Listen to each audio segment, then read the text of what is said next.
So guys, doing a pressure test on this old 22 unit here. Got about 350 psi in there. It's a good nitro tank. If you notice right here, see all those bubbles? Okay, let's do this again. Give it a little spray. And check it out. So this will be one of many because it's about 15 years old, but at least we located the shredder valve. We can change that out, vacuum it down, put a charger back in. So bring it up to around 300, 350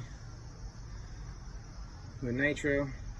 Then you can trace it with your leak detector and or bubble test. But you see bubbles like this, and you got it.